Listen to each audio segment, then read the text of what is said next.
แดงมันบ่ทันได้หมดแดงมันบ่ทันได้ออกฤทธิ์ซื่อมาเร็วตาม ๆตำปั้นบีบใส่ต้มก้อยปลาก้อยปลาขาวใหญ่ ตาม ป้า ไป ป้ามากินข้าวเพื่อนเขาก็บอกป้ามากิน เดี๋ยวมาเป็นคนกูบอกคือ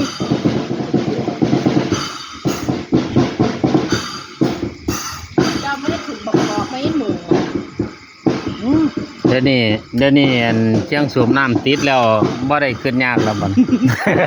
มื้ออนเช้าสิขึ้นไปติดไว้ก่อนเพราะว่าน้ำมันท่วมเขา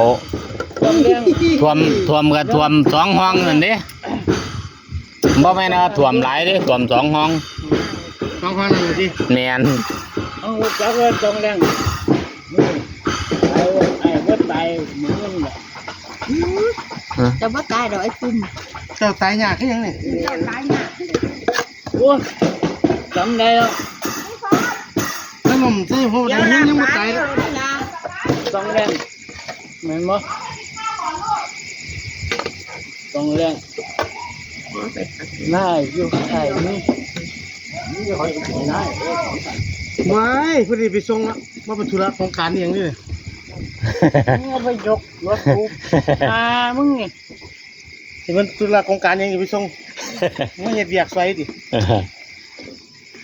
อยากว่าซอยนั่น เขามาหักมันคือสิเด พ่อแล้วอยู่หุ่นเนอะปากทางห้องนี้ นั่นน่ะอาจารย์ไม่นองแน่นอนกินลาบปลายเตี๋ยวจานหนึ่งบ่มีเดียมี ปาดมันสิล้างคักล้างแน่แต่ยายสมบูรณ์น่ะมันบ่ออกจากห้องน้ำจักเทื่อเลยบ่น่ะ กูนอนอยู่เลยบ่เนี่ย โอ้ยมันบ่ทันได้แล้วแยกอย่าเฝ้าล้างคักปานนั้น แม่โดนัทพูน่ะไปนอนพูน่ะสลา